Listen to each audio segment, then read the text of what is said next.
Hello दोस्तों, आप सभी का स्वागत है मेरी इस बेहतरीन सी क्लास में, Deepanshu Rajput class 10th and 12th channel में। आज मैं आपको बताऊंगा क्लास 10th साइंस का यूपी बोर्ड स्पेशल 2026 में आने वाला साइंस का सिलेबस ओवरव्यू। आज मैं आपको पूरे सिलेबस का ओवरव्यू दूंगा, पूरे साइंस के बारे में अच्छे से समझाऊंगा। तो देखते हैं, जो हमारी साइंस होती है, जो विज्ञान होती है, वो 3 भागों में बटी हुई होती है: भौतिक विज्ञान, रसायन विज्ञान और जीव विज्ञान। भौतिक विज्ञान मतलब फिजिक्स, रसायन विज्ञान मतलब केमिस्ट्री, जीव विज्ञान मतलब बायोलॉजी। तो सबसे पहले मैं आपको चैप्टर्स बताऊंगा कि हमें भौतिक विज्ञान में कितने चैप्टर पढ़ने हैं, रसायन विज्ञान में हमें कितने चैप्टर पढ़ने हैं, जीव विज्ञान में हमें कितने चैप्टर पढ़ने हैं। अगर आप चैप्टर समझ पाओगे तभी आप चैप्टर को पढ़ने के लिए अप्रोच बना पाओगे कि मेरे को कैसे पढ़ना है। चैप्टर देखो बहुत सारे हैं, इसलिए अभी से तैयारी शुरू करनी पड़ेगी हमें। जब हम अभी से तैयारी करेंगे, आज से ही तैयारी करेंगे, तब हम कल अपना बेहतर बना पाएंगे। तो देखते हैं भौतिकी में क्या पढ़ना है हमें। भौतिकी मतलब फिजिक्स में प्रकाश का परावर्तन पढ़ना है, प्रकाश का अपवर्तन पढ़ना है। अपवर्तन के अंदर ही हम लेंस पढ़ेंगे, परावर्तन के अंदर हम दर्पण पढ़ लेंगे। मानव नेत्र, ह्यूमन आई के बारे में पढ़ेंगे। प्रिज्म के बारे में पढ़ेंगे, प्रिज्म को जानते ही होंगे, प्रिज्म के बारे में पढ़ेंगे। विद्युत धारा, जो हमारे घरों में इलेक्ट्रिसिटी फ्लो हो रही है, हम उस करंट इलेक्ट्रिसिटी के बारे में पढ़ेंगे। ठीक है। विद्युत धारा का तापीय प्रभाव, तापीय प्रभाव मतलब हीटिंग इफेक्ट देखेंगे इलेक्ट्रिसिटी का। विद्युत धारा का चुंबकीय प्रभाव देखेंगे, मतलब जो विद्युत धारा जब फ्लो होती है उसमें चुंबकीय प्रभाव मतलब मैग्नेटिक इफेक्ट देखेंगे उसका। उसके बाद फिजिक्स का जो लास्ट चैप्टर बनता है बच्चों, वो जो चैप्टर है वो है विद्युत चुंबकीय प्रेरण, इलेक्ट्रोमैग्नेटिक इंडक्शन। बहुत से बच्चे बोलेंगे सर आपके कितने मार्क्स आए थे साइंस में। तो बच्चों मेरे साइंस में जो आए थे मार्क्स, वो यूपी बोर्ड में 95 मार्क्स आए थे साइंस में। क्लास 10 साइंस में मैंने 95 मार्क्स स्कोर किया था। मैं फेक नहीं रहा हूँ। कल मैं आपको मार्कशीट भी अपनी दिखाऊंगा, और आप मार्कशीट देखने के चाहते हो तो कमेंट में जरूर बताना कि सर मेरे को विश्वास नहीं हो रहा है, मेरे को मार्कशीट दिखाओ अपनी। तो कल मैं अपनी मार्कशीट, ओरिजिनल मार्कशीट लेके आऊंगा और आपको सामने विद प्रूफ दिखाऊंगा। उसके लिए आपको कमेंट करना पड़ेगा कि सर अपनी मार्कशीट दिखाओ, तब फिर मैं दिखाऊंगा मार्कशीट अपनी। अब हम बात करते हैं केमिस्ट्री के बारे में, रसायन विज्ञान के बारे में। तो रसायन विज्ञान में हमें क्या क्या कौन कौन से चैप्टर पढ़ने हैं।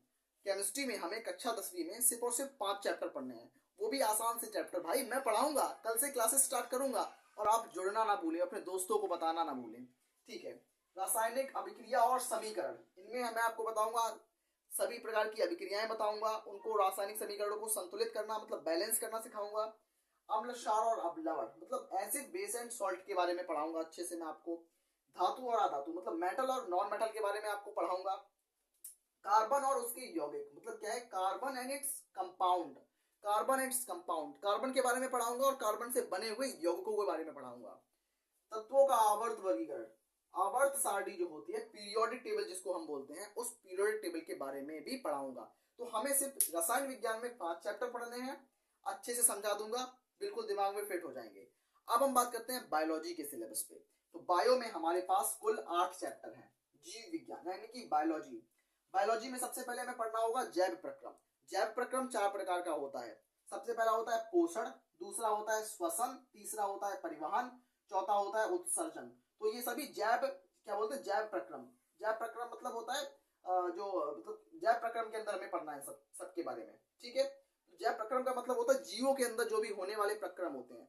जैसे कि हम श्वसन करते हैं, सांस लेते हैं, तो ये जीव के अंदर होता है।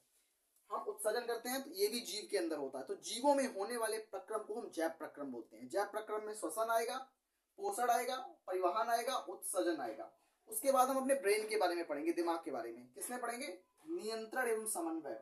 उसके बाद हम पढ़ेंगे रिप्रोडक्शन के बारे में, जनन के बारे में, जीव जनन कैसे करते हैं, जनन के बारे में। आनुवांशिकता, मेंडल के लॉ के बारे में हम पढ़ेंगे, मेंडल के नियम के बारे में पढ़ेंगे आनुवांशिकता में। आनुवांशिकता, जैव विकास, जैव विकास के बारे में हम जानते हैं कि हमारा विकास जो है वो चिंपैंजी से, बंदर से हुआ है। कैसे हुआ, उस रिवॉल्यूशन को, उस इवोल्यूशन को हम देखेंगे, उस इवोल्यूशन को देखेंगे जैव विकास के अंदर। तो ये मेरा पूरा सिलेबस था, ये आपके लिए मैंने आपको प्रस्तुत किया आपके सामने, और बताया कि कक्षा 10वीं में हमें कितना साइंस के अंदर सिलेबस पढ़ना है। और आई होप आपको ये वीडियो अच्छा लगा हो। और हाँ, ये 95 मार्क्स अगर देखने हैं तो मेरे को कमेंट में बताना कि सर अपनी मार्कशीट दिखाओ, फिर मैं अपनी मार्कशीट दिखाऊंगा। बिल्कुल, आप बहुत अच्छा स्कोर करें मैं आशा करता हूँ, और अपने दोस्तों में जरूर शेयर करना। धन्यवाद।